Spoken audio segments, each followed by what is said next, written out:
Good morning, everyone, and welcome to our webinar on the upcoming changes to employment law. I'm Wendy Fremantle, Head of HR for TC Group and Head of HR Client Advisory for London and South, and I'm joined by Bruce Keir, Head of HR Client Advisory, Midlands and North. Hi, everybody.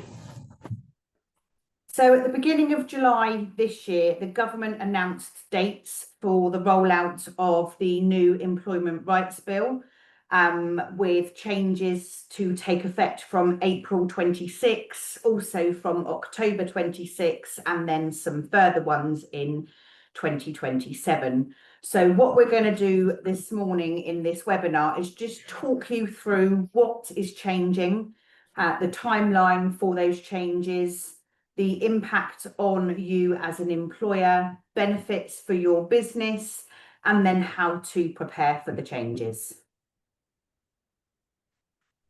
So if we just take a brief look at what is changes, a bit of a recap on some of those key changes for you. So there will be the implementation of the day one rights. So employees will gain immediate protection from things like unfair dismissal. They're looking at the parental leave and sick pay introduction from day one. There will also be the removal of the employee worker distinction, where they're looking to create that one basic set of rights and protections for everyone in various areas, from sick pay, holiday pay, parental leave, and claims for unfair dismissal. So basically removing that less protected worker definition that is currently there. There's going to be a complete overhaul on zero-hour contracts in order to curb those exploitative practices. The plans are to ban them from becoming one-sided toward the business, providing the individuals rights to a regular contract if they wish, if they work the same hours for 12 weeks or more, and then also ensuring that there's reasonable notice of any shift or working time changes and making that mandatory. In terms of the sick pay, at the moment, we have obviously the waiting days for statutory sick pay, and they're going to be removing those, so it'll be payable from day one of sickness absence. And they're also going to be changing the rate to represent a fair earnings replacement. So that will be the removal of the lower earnings limit that's currently in place. Flexible working will be making it the default from day one of employment. So it's basically the norm, except where it's not reasonably feasible to do so. And then a ban on the fire and rehire that some organisations do. So this will ensure that employers are no longer able to unilaterally terminate someone's employment and then rehire them on inferior terms, which can be a practice that some employers do use. And moving forward, you'll only be able to do that in what we would say are truly exceptional circumstances. I'm now going to hand you over to Bruce. Yeah, good stuff. Hi, everybody. So yeah, Wendy's highlighted a couple of the some of the key changes that are coming up. What I'm going to talk you through now is the timeline for those changes, and as you'll see here, there are a number of pieces of legislation that are being introduced and over various times over the next sort of 18 months or so. So really sort of to kick off sort of the changes that are going to sort of happen this year, as you'll see here, a lot of it sort of are based around sort of trade unions, around strikes and sort of the protection that you get within those. So you'll see that they'll come in, what they will probably be from sort of October onwards with some of those. Again, it's not been exactly defined on exactly when all of those are coming in at this time, but as further information becomes available, we'll let you know on that. From then, April 2026, again, there's a number of new pieces of legislation that are going to be introduced.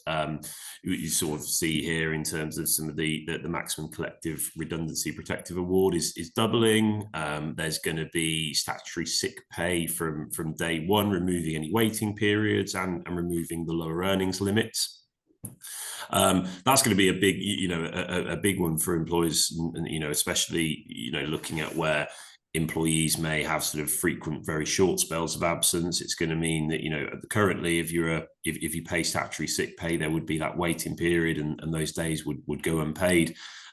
What's actually going to happen now is that those days are going to have to be paid with statutory sick pay. So we may see sort of potentially an increase in the number of sick days that employees are taking. There's also you know, new whistleblowing protection, which is coming in here as well. So whistleblowing protection for sexual harassment disclosures. So again, as Wendy mentioned earlier, you'll get a copy of the slides and the recording after this, so you can have a look through these in a bit more detail then. From October 2026, Wendy mentioned the sort of the fire and rehire restrictions. So they are due to come into play from October 2026. There's also then going to be an extension into the amount of time that an employee has to raise an employment tribunal. So currently that is 3 months, minus a day from the day that they are either they've been terminated and dismissed, or that the case has sort of come to light. What that will extend to is to 6 months from October 2026, so an extended period of time where the employee has the right to raise an employment tribunal claim. Then from 2027, again, dates are not sort of quite confirmed with these ones, but what there is going to be is sort of the introduction of what's been called the day one right of unfair dismissal, but it's going to include a statutory 6 month probation, 3 months, 9 months, probation period, but there will be the removal of the 2-year qualifying period for unfair dismissal. There's also, you know, quite a few others within here, but again, Wendy mentioned the 0 hours reform, and that's going to then sort of come into play there.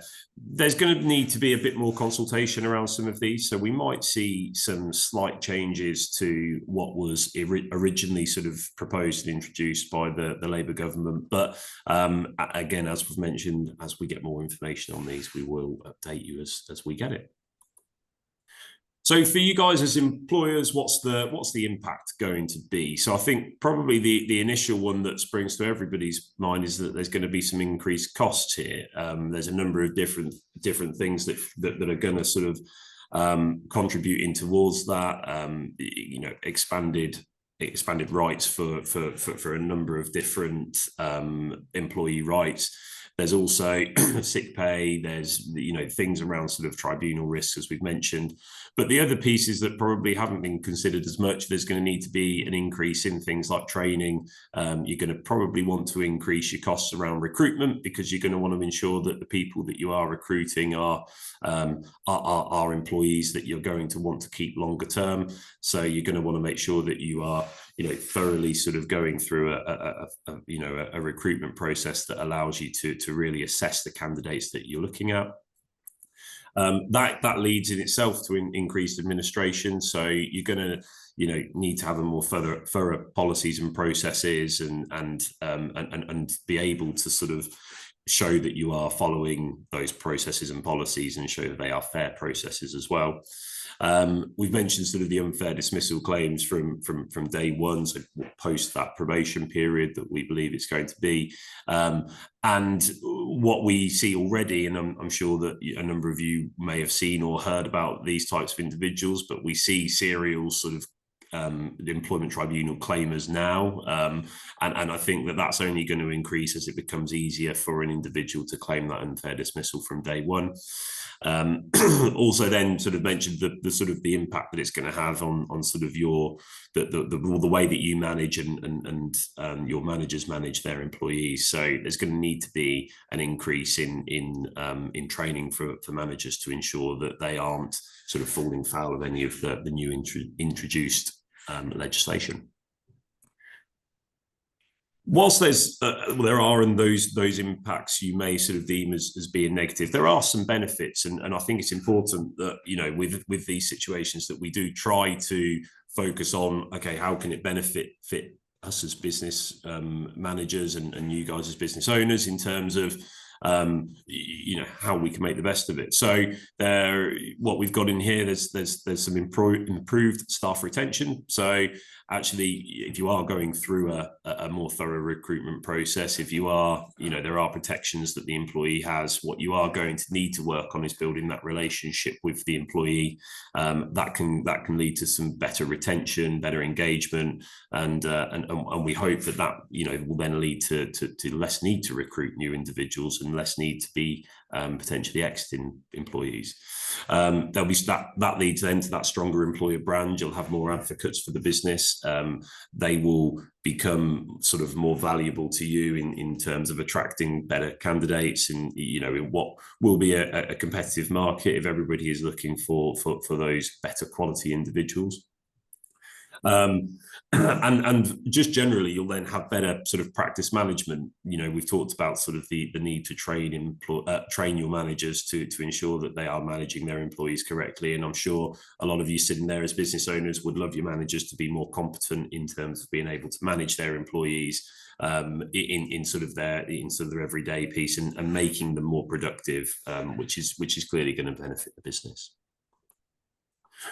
So what can you do right now to prepare for some of these changes? So whilst we are talking about some of these changes being sort of 12, 18 months away, even longer than that, what's always good and a good practice is to be regularly looking at your policies and contracts. And there are some bits that we can certainly support with in terms of updating those to get you ready for them. Strengthening your HR practices and training your line managers go hand in hand. I think it's important that, again, just as a general practice, that your line managers are sort of skilled and able to sort of do the basic people management pieces, and actually that the business really does think about sort of its HR operation and how the things that you are doing will affect your employees and how that can affect their engagement, their productivity, and ultimately the success of the business.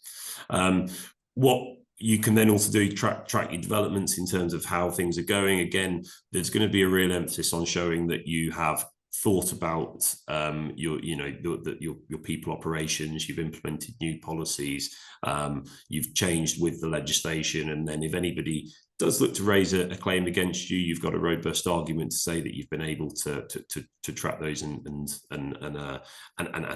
adhere to any of the changes.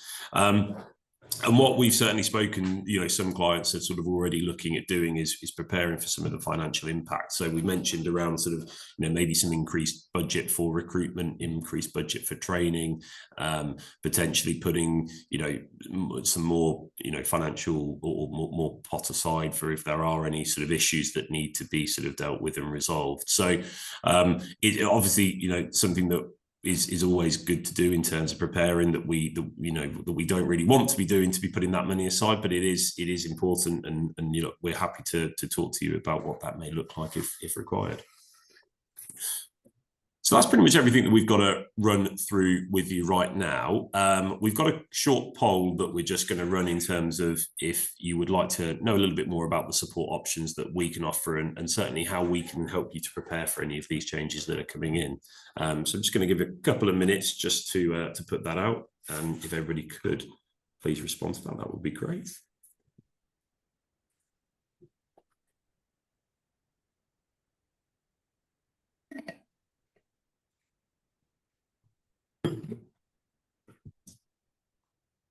That's great. Just give another couple of minutes or so on that one. We've got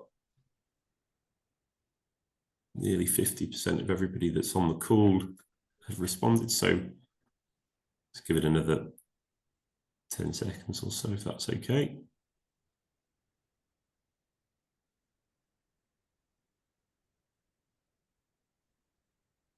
Great stuff. Thank you very much for everybody that's responded there.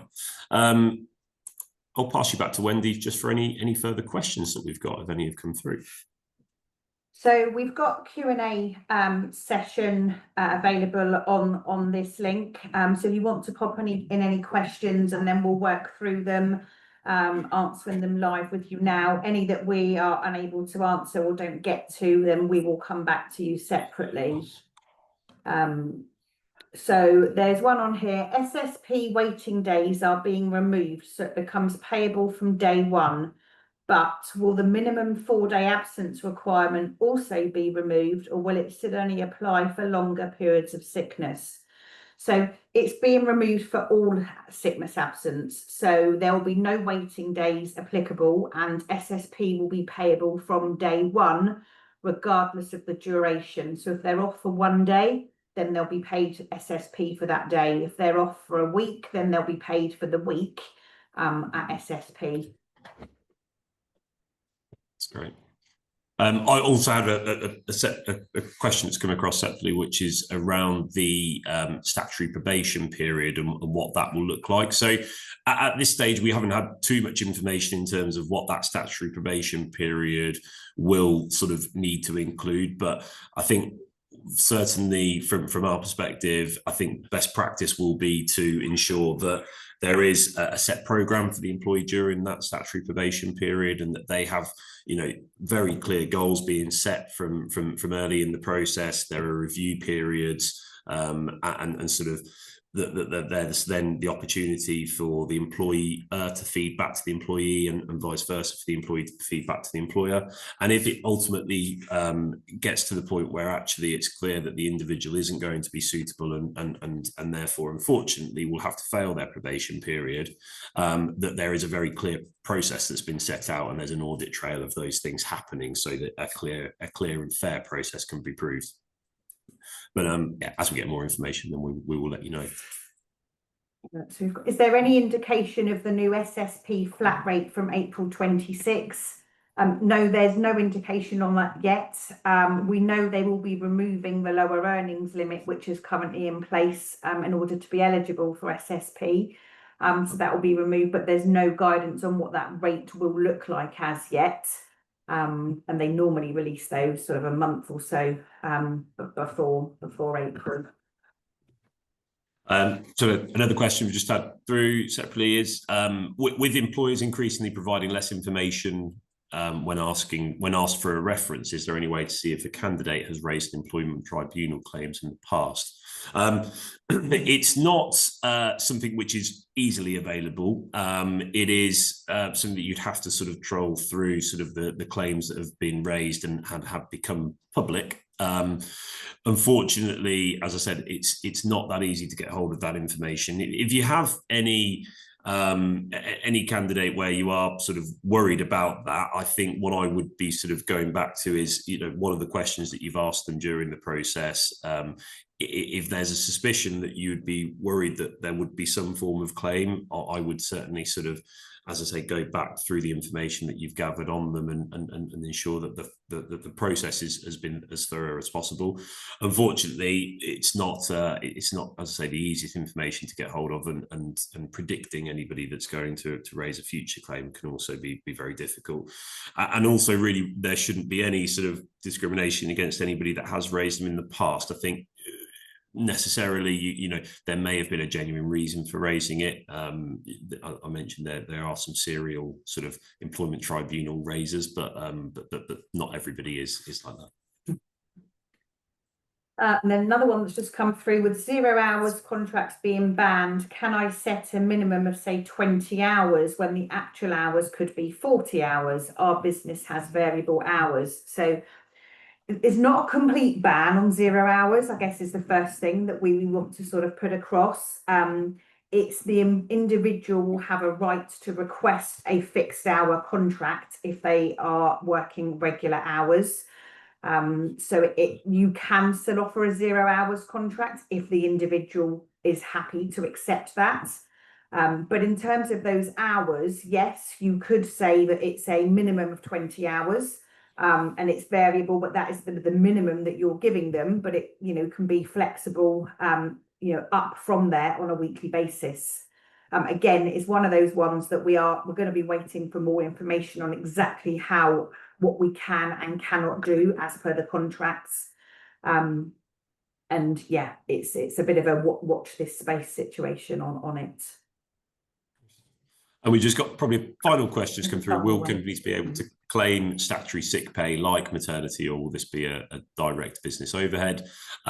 Unfortunately, I believe, yes, it will be a direct cost to the business. I don't think there's any plans for the business to be able to claim that statutory sick pay back.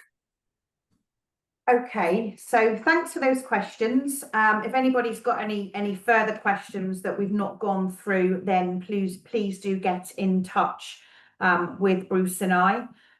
Finally, just thank you all for joining us today. As Bruce mentioned earlier, you will be sent a copy of the recording of today, so you can watch it back at your own leisure or share with other colleagues. And yeah, thank you. Brilliant. Thank you all. Cheers.